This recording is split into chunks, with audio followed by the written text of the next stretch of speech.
rumah-rumah yang kosong dan rapuh, ditumbuhi oleh tanaman liar dan bunga-bunga liar. Suasana yang sepi dan sunyi, hanya terdengar suara angin dan burung. Inilah Houtouwan, desa hantu yang terletak di Pulau Shengshan, salah satu dari 400 pulau di Teluk Hangzhou, China.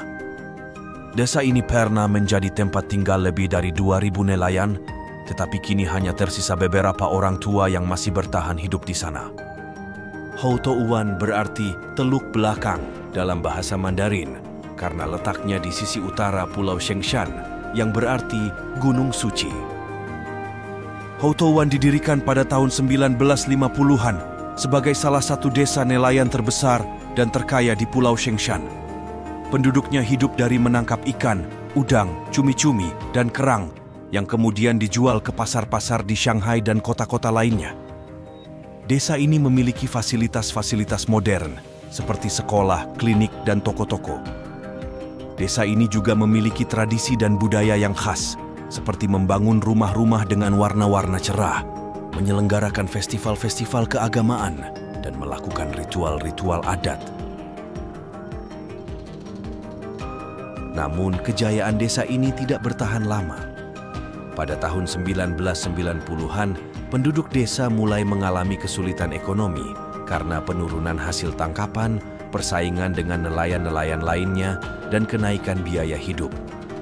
Selain itu, penduduk desa juga menghadapi masalah sosial, seperti kurangnya pendidikan, kesehatan, dan kesempatan kerja bagi generasi muda. Akibatnya, banyak penduduk desa yang memutuskan untuk pindah ke daratan, mencari kehidupan yang lebih baik. Pada tahun 2002, desa ini dinyatakan kosong dan dibiarkan begitu saja tanpa ada yang merawatnya. Sejak ditinggalkan, desa Houtouwan menjadi tempat yang misterius dan menarik bagi para wisatawan dan penjelajah yang ingin melihat keindahan dan keangkeran desa ini. Desa ini seolah-olah menjadi sebuah taman raksasa yang dipenuhi oleh banyak tanaman hijau yang merambat dan menutupi rumah, jalanan, dan tembok. Beberapa rumah masih berdiri kokoh, sementara yang lain sudah roboh atau rusak. Di dalam rumah-rumah masih terlihat barang-barang bekas milik penduduk, seperti meja, kursi, tempat tidur, lemari, piring, gelas, dan foto-foto. Suasana desa ini sangat sepi dan sunyi, hanya sesekali terdengar suara angin, burung, dan binatang-binatang lainnya. Meskipun desa ini sudah ditinggalkan, masih ada beberapa orang yang tinggal di sana. Beberapa orang tua tidak mau meninggalkan desa ini karena merasa terikat dengan tanah leluhur mereka. Mereka hidup dengan sederhana, tanpa listrik, air bersih, atau telepon. Mereka juga tidak memiliki akses ke fasilitas kesehatan atau pendidikan. Mereka hanya mengandalkan hasil kebun, ternak, dan ikan yang mereka tangkap sendiri. Mereka juga menjual air minum kepada para pengunjung sebagai satu-satunya sumber pendapatan mereka. Selain itu, desa ini juga menjadi tempat latihan militer bagi tentara Cina yang menggunakan desa ini sebagai medan simulasi perang. Mereka menembakkan peluru, roket, dan granat ke rumah-rumah dan bangunan-bangunan lainnya, sehingga menimbulkan kerusakan dan bahaya bagi siapa saja yang berada di sana. Oleh karena itu, desa ini tidak selalu terbuka untuk umum dan hanya bisa dikunjungi pada waktu-waktu tertentu dengan izin dari pihak militer. Bagi para wisatawan dan penjelajah, desa Houtouwan menawarkan pengalaman yang unik dan berkesan yang tidak bisa ditemukan di tempat lain. Desa ini memiliki daya tarik yang luar biasa, baik dari segi estetika, sejarah, maupun misteri.